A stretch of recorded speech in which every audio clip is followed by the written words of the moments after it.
இந்த உலகில் எதிரியிடம் தோற்றவர்களை விட நிழல் போல கூடவே இருந்த துரோகியிடம் தோற்றவர்கள்தான் அதிகம். நீங்கள் நினைத்துக் கொண்டிருக்கிறீர்கள், நாம் இதயத்திலிருந்து அன்பை கொடுக்கிறோம், நமக்கு யாரும் துரோகம் செய்ய மாட்டார்கள் என்று. நீங்கள் உங்கள் இதயத்தையே எடுத்துக் கொடுத்தாலும் உங்களுக்கு துரோகம் செய்ய வேண்டும் என்று முடிவெடுத்தவன் தருணம் பார்த்து உங்கள் முதுகில் குத்தத்தான் செய்வான்.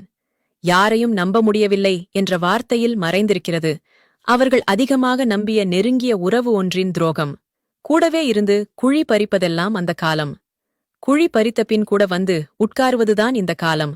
எல்லா நண்பர்களும் துரோகிகள் அல்ல, ஆனால் துரோகிகள் எல்லாம் ஏதோ ஒரு காலத்தில் உங்களுக்கு நண்பர்களாக இருந்தவர்கள்தான். நெருக்கமான உறவுகளால் மட்டும்தான் துரோகம் என்ற வார்த்தையை உருவாக்க முடியும் என்பதை தெரிந்து கொள்ளுங்கள். பிறருக்கு நம்பிக்கை துரோகம் செய்வது கொலை செய்வதற்கு நிகரானது. எல்லா துரோக செயல்களையும் செய்துவிட்டு வெளியில் தற்பெருமை பேசுவது தற்கொலை செய்வதற்கு நிகரானது.